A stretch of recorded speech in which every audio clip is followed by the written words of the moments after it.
Hello students, आज हम properties of determinants जो हैं उनको डिस्कस करेंगे। लास्ट लेक्चर में हमने डिटर्मिनेंट्स के बारे में पढ़ा था। डिटर्मिनेंट्स जो है वो हम एक नंबर, कोई भी एक स्क्वायर मैट्रिक्स है उसको एक नंबर असाइन कर देते हैं, लेकिन नंबर असाइन करने का प्रोसीजर था जो हमने लास्ट वीडियो में देखा कि हम उस डिटर्मिनेंट की वैल्यू कैसे फाइंड आउट करते हैं। लेकिन अब हम कुछ प्रॉपर्टीज़ हैं, मेनली 6 प्रॉपर्टीज़ हैं जिनको हम वन बाई वन डिस्कस करेंगे और क्वेश्चंस में हम इन प्रॉपर्टीज को डायरेक्ट यूज कर सकते हैं। तो सबसे पहले फर्स्ट प्रॉपर्टी जो है उसमें हम क्या कहते हैं, the value of determinant remains unchanged. The value of determinant remains unchanged if its rows are changed into column. मतलब रोज को कॉलम में इंटरचेंज कर दें या कॉलम्स को रो में इंटरचेंज कर दें तो डिटर्मिनेंट की जो वैल्यू है वो सेम रहती है। यानी अगर कोई भी डिटर्मिनेंट हम सॉल्व करते हैं तो चाहे तो डायरेक्ट डिटर्मिनेंट को सॉल्व कर लो या उसकी रोज और कॉलम्स को इंटरचेंज कर दो, उस डिटर्मिनेंट की जो वैल्यू है वो सेम आएगी। जैसे यानी कहने का मतलब ये है कि अगर कोई एक मैट्रिक्स है, ए एक मैट्रिक्स है और आपको पता है ए ट्रांसपोज में हम क्या करते हैं, उस मैट्रिक्स की रोज और कॉलम्स को इंटरचेंज कर देते हैं। तो चाहे आप इस डिटर्मिनेंट को सॉल्व करो चाहे आप इस डिटर्मिनेंट को सॉल्व करो, दोनों डिटर्मिनेंट की जो वैल्यू आएगी वो वैल्यू सेम आएगी। ये जो प्रॉपर्टी है फर्स्ट प्रॉपर्टी, इस प्रॉपर्टी का मीनिंग ये है कि अगर कोई एक डिटर्मिनेंट है तो उसकी रोज और कॉलम्स को अगर आप इंटरचेंज करके डिटर्मिनेंट की वैल्यू फाइंड आउट करें तो डिटर्मिनेंट्स रिमेन्स अनचेंज्ड, सेम होगा। जैसे अगर मान लो हम देखा जाए, मान लो सपोज करो ये एक डिटर्मिनेंट है a1 a2 a3 b1 b2 b3 c1 c2 c3, ये एक डिटर्मिनेंट है। तो अगर इस डिटर्मिनेंट को हम सॉल्व करते हैं तो अब सबको पता है, डायरेक्ट लिख दूंगा मैं। फर्स्ट रो से अगर एक्सपेंड करते हैं तो a1 इंटू क्या होता है, इस फॉर्म को रो a1 एलिमेंट को फॉर्म करने वाली रो और कॉलम को छोड़ देते हैं, रिमेनिंग पार्ट का डिटर्मिनेंट, और इस पार्ट का डिटर्मिनेंट क्या होता है, this product minus this product, यानी b2 c3 minus c2 b3 minus second element. पहले first element positive negative positive negative positive negative positive negative positive, या कॉलम से भी हम इसको एक्सपेंड कर सकते हैं।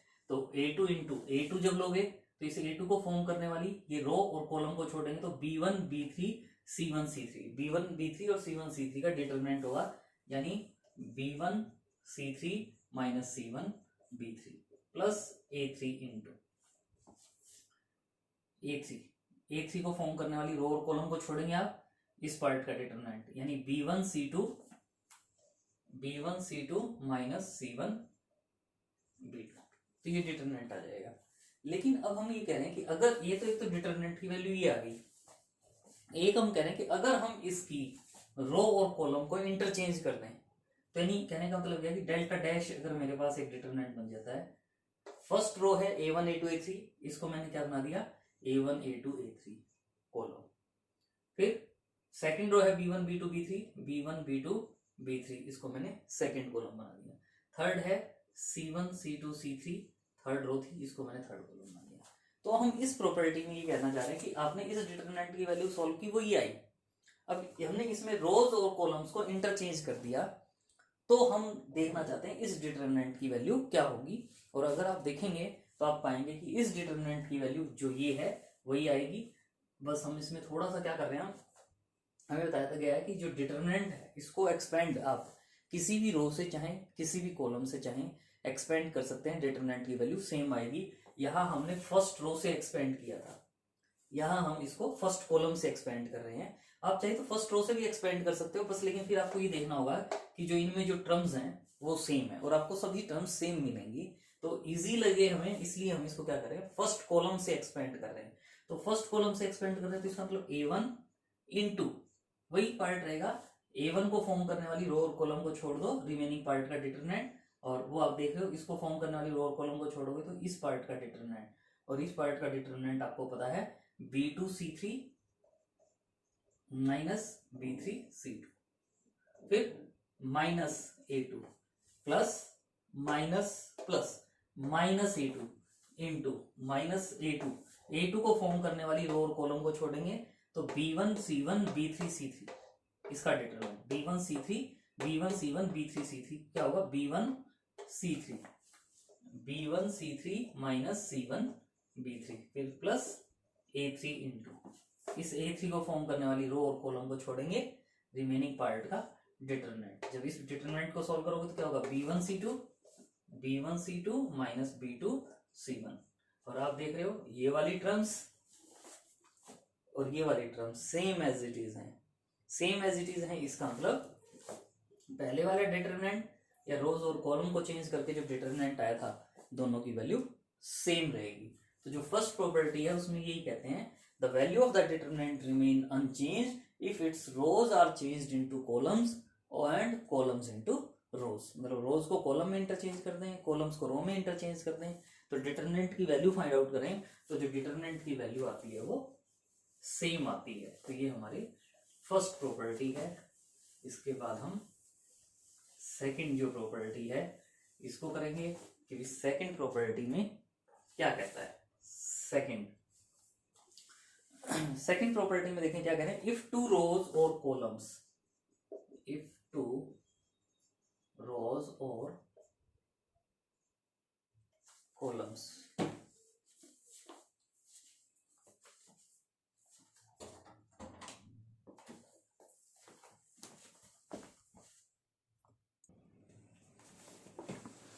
if two rows or columns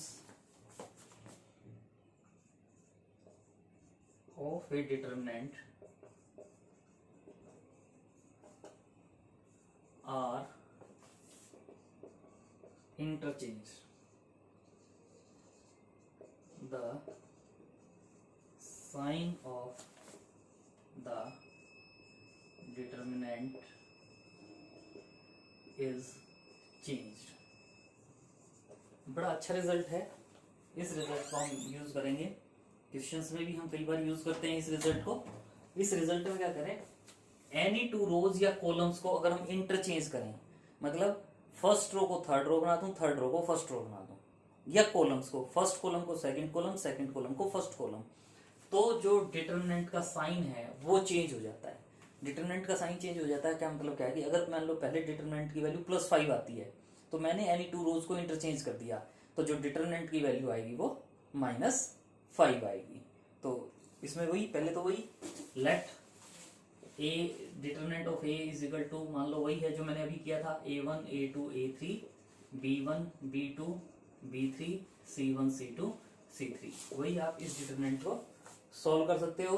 solve करोगे तो क्या होगा, A1 इंटू इसको फॉर्म करने वाली रो और कॉलम को छोड़ते हैं तो B2 C3 minus C2 B3 minus A2 into इसको फॉर्म करने वाली रो और कॉलम को छोड़ते हैं तो B1 C3 minus C1 B3 plus A3 into इसको फॉर्म करने वाली रो और कॉलम को छोड़ते हैं तो B1 C2 minus C1 B2। ये तो है पहले डिटरमिनेंट। लेकिन अब हम ये कह रहे हैं कि अगर मान लो मैं इसमें इसकी एनी टू रोज को, मान लो फर्स्ट और ये जो सेकंड रो है इनको इंटरचेंज कर देता हूं, तो न्यू डिटरमिनेंट जो आएगा, मान लो वो B dash determinant of B, B1 B2 B3 A1 A2 A3 C1 C2 C3। यानी मैंने थर्ड रो को कुछ नहीं किया, मैंने फर्स्ट और सेकंड जो रो हैं, फर्स्ट और सेकंड रो जो रो हैं इनको इंटरचेंज कर दिया। फर्स्ट और सेकंड रो को इंटरचेंज कर दिया तो हम देखना चाहते हैं कि इस डिटरमिनेंट की वैल्यू क्या आएगी, और वो आप जानते हो। वैसे चाहो तो पहले इससे भी सॉल्व कर सकते हो, B1 इंटू इस पार्ट का डिटरमिनेंट माइनस B2 इंटू इस पार्ट का डिटरमिनेंट प्लस B3 इंटू इस पार्ट का डिटरमिनेंट, और माइनस साइन कॉमन लेंगे तो आपको दोनों चीजें सेम नजर आएंगी। लेकिन हमें डायरेक्ट ही सेम नजर आए, इसके लिए हम इसको एक्सपेंडिंग बाई सेकेंड रो, हम पहले फर्स्ट रो से एक्सपेंड किया था उसको, इसको हम सेकेंड रो से एक्सपेंड करेंगे। मतलब ये जो सेकेंड रो है इससे एक्सपेंड करना चाहता हूं, तो वही प्लस माइनस प्लस माइनस, जैसे पहले मैंने A1 के साथ प्लस साइन लिखा था क्योंकि A1 यहां था हमारे पास, लेकिन अब A1 यहां है तो प्लस माइनस यानी माइनस A1 इंटू इसको फॉर्म करने वाली रो और कॉलम को छोड़ दो B2 B3 C2 C3 का डिटरमिनेंट, और B2 B3 C2 C3 का डिटरमिनेंट क्या आएगा, B2 C3 minus C2 B3। तो यहां माइनस आ गया था तो इसके साथ क्या आएगा, plus sign plus A2 into B1C3 minus C1B3, A2 के साथ इनको छोड़ेंगे स्क्वायर का determinant minus A3 into A3 इसको फॉर्म करने वाली रो और कॉलम को छोड़ेंगे तो रिमेनिंग पार्ट यानी B1 B2 C1 C2 का डिटरमिनेंट यानी B1 C2 minus B2 C1। और आप देख रहे हो देखो इसमें और इसमें माइनस साइन का फर्क है। अगर इसमें से मैं माइनस साइन कॉमन ले लेता हूं, माइनस साइन कॉमन ले लेता हूं, सेम एज इट इज ये आ जाएगा यानी माइनस डिटरमिनेंट ऑफ ए। यानी एनी टू रोज को इंटरचेंज करते हैं तो डिटरमिनेंट का साइन चेंज हो जाता है। मतलब पहले वैल्यू +5 है तो बाद में वैल्यू क्या आएगी -5। यानी अगर हम जब क्वेश्चंस को करेंगे सॉल्व तो उनमें एनी टू रोज को इंटरचेंज कर सकते हैं या एनी टू कॉलम्स को इंटरचेंज कर सकते हैं। बस ऐसा करने में क्या करेंगे, बाहर हम डिटरमिनेंट के माइनस साइन लगा देंगे, डिटरमिनेंट के बाहर माइनस साइन लगा देंगे ताकि वो वैल्यू आ जाएगी डिटरमिनेंट की। यानी एनी टू रोज और कॉलम्स को इंटरचेंज करते हैं तो डिटरमिनेंट का साइन चेंज हो जाता है। फर्स्ट प्रॉपर्टी में हमने कहा था एनी रो, ये रोज को कॉलम्स में और कॉलम्स को रो में इंटरचेंज करते हैं तो डिटरमिनेंट की वैल्यू सेम रहती है, रिमेन्स अनचेंज। लेकिन जो सेकंड प्रॉपर्टी है इसमें हमने क्या कहा है, एनी टू रोज या एनी टू कॉलम्स को अगर इंटरचेंज करते हैं तो डिटरमिनेंट का साइन चेंज हो जाता है।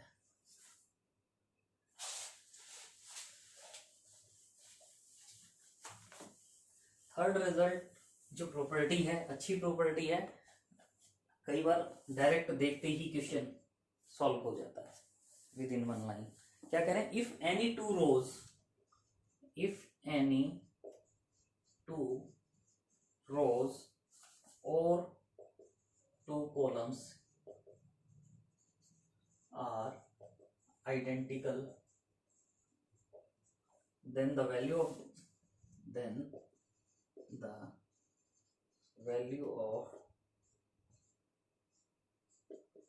determinant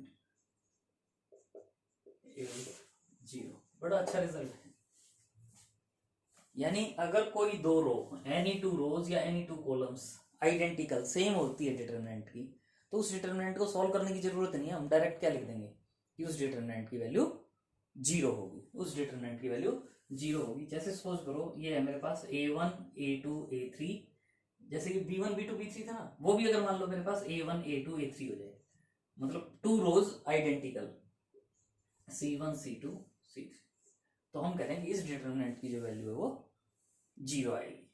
तो सॉल्व करके देख लो, A1 इंटू इसको फॉर्म करने वाली रो और कॉलम को छोड़ेंगे, इस पार्ट का डिटरमिनेंट यानी A2 C3 minus C2 A3 minus A2 into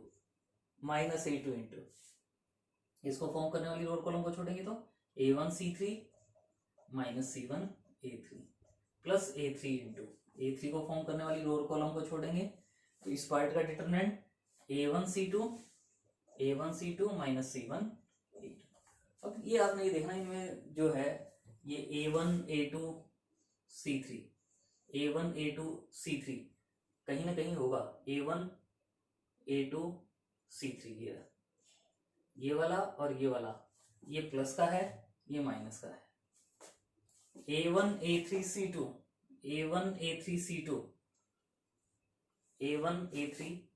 ये माइनस का है ये प्लस का है, ये एक दूसरे को कैंसिल कर देगा। इसी तरीके से ये वाली टर्म और ये वाली टर्म दोनों सेम है, ये एक दूसरे को कैंसिल कर देंगे और 0 आ जाएगा। यानी एनी टू रोज, ये तो हमने टू रोज को आइडेंटिकल लिया, यानी कहने का मतलब ये अगर मेरे पास ये डिटरमिनेंट है 5 2 7 2 1 3 5 2 7, अगर ये डिटरमिनेंट है तो मुझे इसको सॉल्व करने की जरूरत नहीं, डायरेक्ट मैं क्या लिख दूंगा कि इस डिटरमिनेंट की वैल्यू 0 होगी, इस डिटरमिनेंट की वैल्यू 0 होगी, क्योंकि फर्स्ट और थर्ड रो आइडेंटिकल है, फर्स्ट और थर्ड रो आइडेंटिकल है, तो इसका मतलब इस डिटरमिनेंट की वैल्यू 0 होगी। Next fourth property,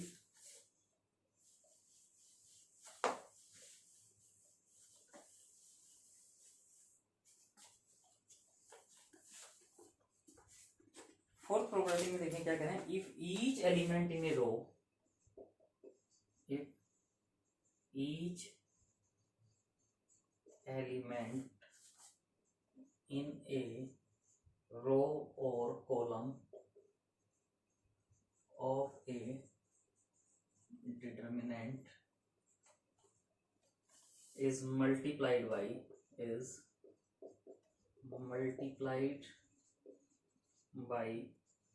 the same factor then the determinant is multiplied by that factor। ये भी बड़ा अच्छा रिजल्ट है। क्या कह रहे हैं, इफ ईच एलिमेंट, मतलब किसी एक रो के या किसी एक कॉलम के ईच एलिमेंट को अगर हम एक सेम फैक्टर मान लो 3 से या 4 से या k से मल्टीप्लाई करते हैं तो then the value of determinant is multiplied by that factor. मतलब वो पूरे डिटरमिनेंट की वैल्यू उस फैक्टर से मल्टीप्लाई हो जाएगी। मान लो पहले डिटरमिनेंट की वैल्यू 5 है और किसी एक रो को मैंने 3 से मल्टीप्लाई कर दिया तो डिटरमिनेंट की वैल्यू सॉल्व करेंगे तो कितनी आएगी, 5 × 3 15। तो अच्छा रिजल्ट है। तो वही मान लो पहले मैं डिटरमिनेंट ऑफ ए मान लो ये है मेरे पास a1 a2 a3 b1 b2 b3 c1 c2 c3। इस डिटरमिनेंट को सॉल्व करो, क्या आएगा इस डिटरमिनेंट को, वही a1 इंटू इसको फॉर्म करने वाली रो और कॉलम को छोड़ दो b2 c3 minus c2 b3 minus a2 into इसको फॉर्म करने वाली रो और कॉलम को छोड़ दो b1 c3 minus c1 b3 plus a3 into b1 c2 minus c1 b2। ये तो हम कई बार कर चुके, अब तो याद ही हो जाना चाहिए कि इस डिटरमिनेंट की वैल्यू क्या होगी। लेकिन अगर मान लो मैं दूसरा कोई एक डिटरमिनेंट बना देता हूँ, ये जो फर्स्ट रो है, अगर फर्स्ट रो के सभी एलिमेंट को मैं k से मल्टीप्लाई कर देता हूँ, ka1 ka2 ka3, रिमेनिंग को सेम रखते हैं b1 b2 b3 c1 c2 c3, यानी एक रो को मैंने k से मल्टीप्लाई कर दिया। तो मैं क्या कह रहा हूं, पहले जो डिटरमिनेंट की वैल्यू थी वो भी k से मल्टीप्लाई हो जाएगी। मतलब एक रो में है k, ध्यान रहे। एक तो हम मैट्रिक्स में पढ़ते थे सबके साथ k हो तो बाहर k आता था, लेकिन अब जो डिटरमिनेंट में कहते हैं कि किसी भी एक रो में या किसी भी एक कॉलम में k होगा तो k आउटसाइड आ जाएगा। तो सिंपल रिजल्ट है वही, ka1 डिटरमिनेंट सॉल्व करोगे तो ka1 इंटू इसको फॉर्म करने वाली रो और कॉलम को छोड़ेंगे तो b2 c3 minus c2 b3 minus ka2 के साथ सॉल्व करेंगे तो b1 c3 minus c1 b3 plus ka3 into b1 c2 minus c1 b2। और वही देख रहे देखो k को अगर कॉमन ले लेते हो तो बाकी सारा का सारा यही बचेगा। तो k इंटू डिटरमिनेंट ऑफ ए, यानी कहने का मतलब यह है कि किसी एक रो में से k कॉमन आता है तो हम उस k को कॉमन ले सकते हैं। किसी कॉलम में अगर आता मेरे पास तो भी मैं कॉमन ले सकता था। तो अब इससे अच्छा एक रिजल्ट हमारे पास ये बनता है, और एग्जाम में भी जो आपका कंपलसरी क्वेश्चन होता है उस कंपलसरी क्वेश्चन में आने के चांसेस होते हैं कि मान लो a का डिटरमिनेंट 5 है तो ka का डिटरमिनेंट कितना होगा। तो कई बार हम सोचते हैं ka का कह रहा है तो 5k हो जाएगा, लेकिन साथ में इसका ऑर्डर भी मेंशन होता है कि ये 3/3 ऑर्डर का डिटरमिनेंट है तो क्या होगा।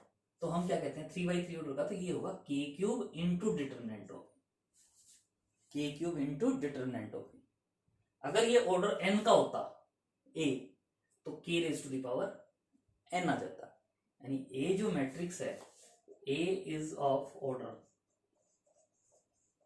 3 है तो ये k³ आ जाएगा, और अगर a is of order n है तो ये k⁻n into determinant of a। 3 के लिए हम देख लेते हैं, जैसे मान लो मेरे पास यहाँ ka1 ka2 ka3 kb1 kb2 kb3 kc1 kc2 kc3 है।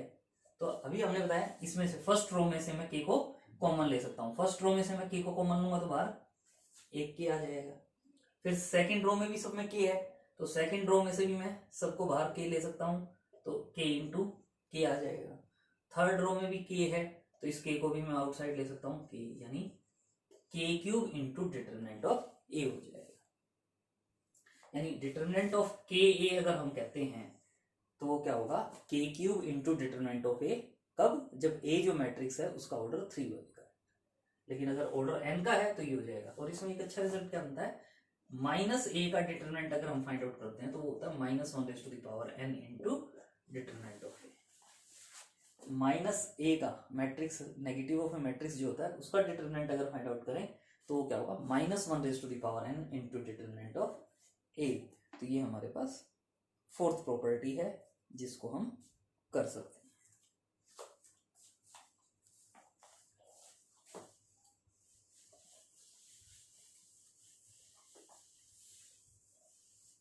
Next is fifth property.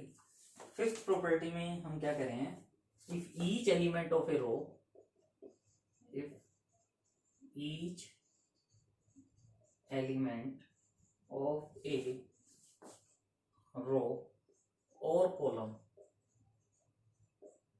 of a determinant is expressed as a sum of two or more terms, then the determinant can be expressed as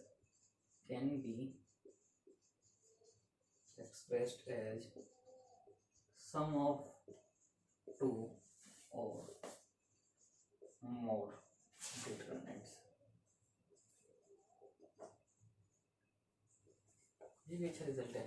क्या करें, if each element of a row और column of a determinant is expressed as sum of two terms, मतलब each term को, row की हो या column की हो, अगर हम सम ऑफ टू टर्म्स रिप्रेजेंट कर सकते हैं तो उस डिटरमिनेंट को हम सम ऑफ डिटरमिनेंट को एक्सप्रेस कर सकते हैं सम ऑफ टू डिटरमिनेंट। तो बिल्कुल इजी रिजल्ट है कि मान लो मैं ये कह रहा हूँ, पहले डिटरमिनेंट में मेरे पास है a1 plus alpha 1, a2 plus alpha 2, a3 plus alpha 3, b1 b2 b3 c1 c2 c3। ये तो क्या करें कि ये देखो फर्स्ट रो की सभी क्या है, सम ऑफ टू टर्म्स हैं। तो ये एक डिटरमिनेंट है जिसमें फर्स्ट रो की सभी terms sum of two terms हैं, तो मैं इसको सम ऑफ टू डिटरमिनेंट्स की फॉर्म में लिख सकता हूं। बस करना क्या है, a1 a2 a3 b1 b2 b3 c1 c2 c3 plus alpha 1 alpha 2 alpha 3 b1 b2 b3 c1 c2 c3। मतलब ये जो टू टर्म्स है ना, अल्फा a1 प्लस ये वाला part same as it is. यानी इस एक डिटरमिनेंट को जिसमें एक रो की या एक कॉलम की सभी terms sum of two terms हैं, तो उसको मैं सम ऑफ टू डिटरमिनेंट्स में ब्रेक कर सकता हूं। वैसे प्रूफ देखना चाहे तो बिल्कुल इजी है, इसी को सॉल्व कर लेता हूं मैं। क्या होगा, फर्स्ट रो से एक्सपेंड करें तो a1 प्लस अल्फा 1 इंटू क्या होगा, इसको फॉर्म करने वाली रो और कॉलम को छोड़ दो, इस पार्ट का determinant b2 c3 minus c2 b3 plus minus a2 plus alpha 2 into a2 plus alpha 2 into b1 b3 c1 c3 का डिटरमिनेंट, यानी b1 c3 minus c1 b3 plus a3 plus alpha 3 into इसको form करने वाली रो और column को छोड़ दो, b1 c2 minus c1 b2। अब ये जो आप देख रहे हैं ना, ये बीच में प्लस का साइन है, पहले मैं a1 a2 और a3 वाली टर्म्स को ले लेता हूं, तो आप देखोगे कि वो ये वाला डिटरमिनेंट मिलेगा, a1 इंटू ये value plus b1 a2 into minus a2 into a3। इसी वे में फिर अल्फा 1 वाला देखेंगे, जैसे यानी इसको मैं चाहूँ तो क्या लिख सकता हूँ, a1 into b2 c3 minus c2 b3 minus a2 into b1 c3 minus c1 b3 plus a3 into b1 c2 minus c1 b2।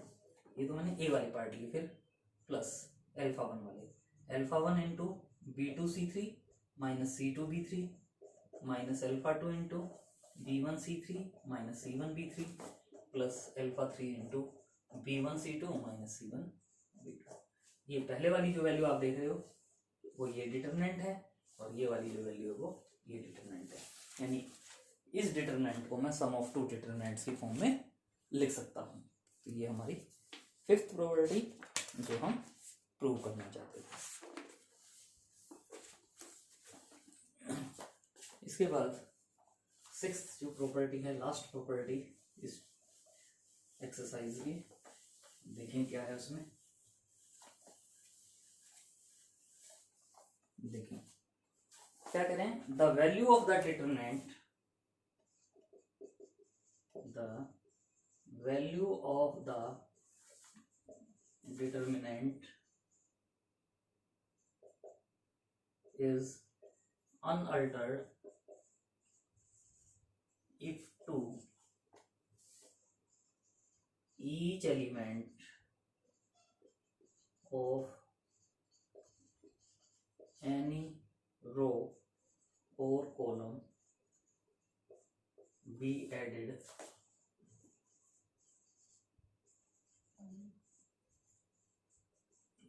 some multiple k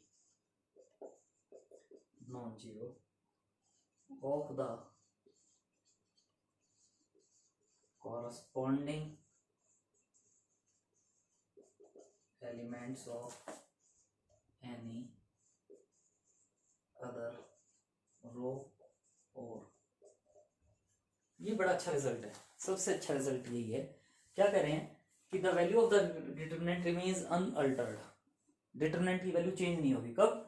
अगर हम each element of any row या column, किसी भी रो के सभी element को किसी दूसरी रो का k times multiple, 2 times, 3 times, 4 times add कर दें, सबट्रैक्ट कर दें, तो उस डिटरमिनेंट की वैल्यू सेम रहेगी। यानी तो कहने का मतलब ये है कि अगर मान लो मेरे पास ये एक डिटरमिनेंट है a1 a2 a3 b1 b2 b3 c1 c2 c3, ये एक डिटरमिनेंट है। तो मैं इससे डेल्टा डैश अगर कोई दूसरा बनाता हूं, क्या करता हूं मैं, क्या करता हूं, फर्स्ट रो में दूसरी रो का k टाइम्स ऐड कर देता हूं, यानी a1 plus kb1, a2 plus kb2, a3 plus kb3, b1 b2 b3 as it is, c1 c2 c3 as it is. यानी मैंने क्या किया, फर्स्ट रो में सेकंड रो का k टाइम्स ऐड कर दिया ईच टर्म में, तो जो पहले इसकी वैल्यू थी ना वही आएगी।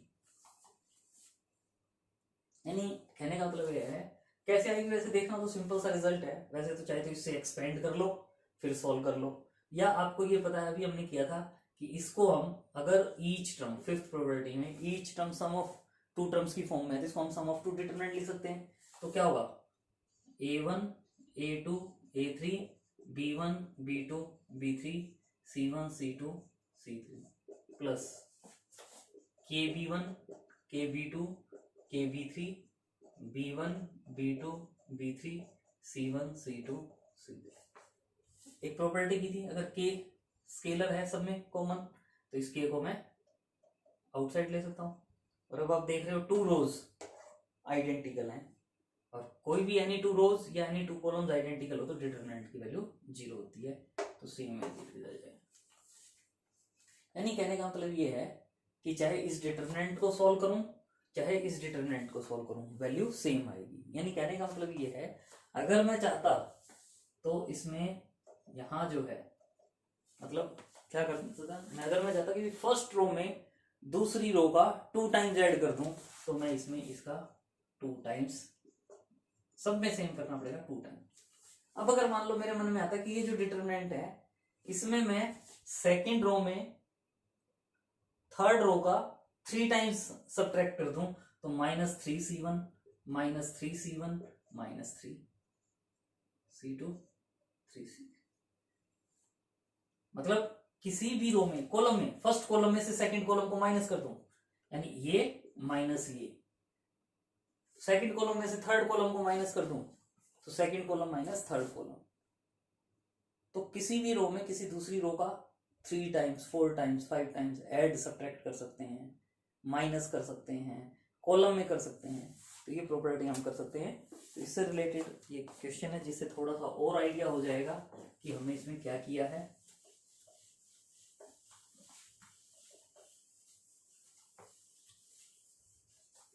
जैसे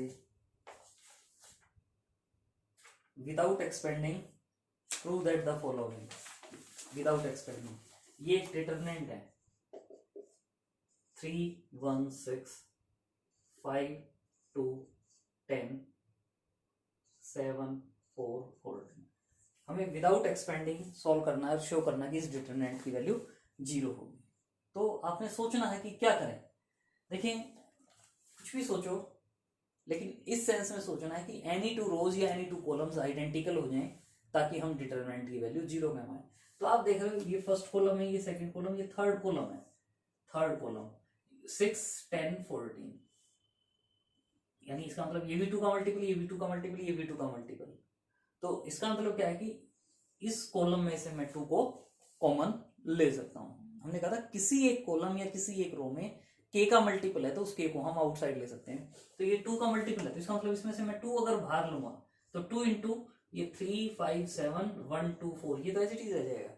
इसमें से मैंने 2 को कॉमन ले लिया तो क्या हो जाएगा 3 5 7।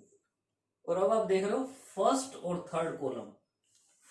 थर्ड कॉलम आइडेंटिकल है, और फर्स्ट और थर्ड कॉलम आइडेंटिकल है तो इसका मतलब ये वाली वैल्यू सॉल्व करके देखना चाहो सॉल्व करके देख लो, लेकिन हमें पता है फर्स्ट और थर्ड कॉलम आइडेंटिकल है तो इस डिटरमिनेंट की जो वैल्यू होगी वो 0 हो जाएगी। इस डिटरमिनेंट की वैल्यू 0 हो जाएगी।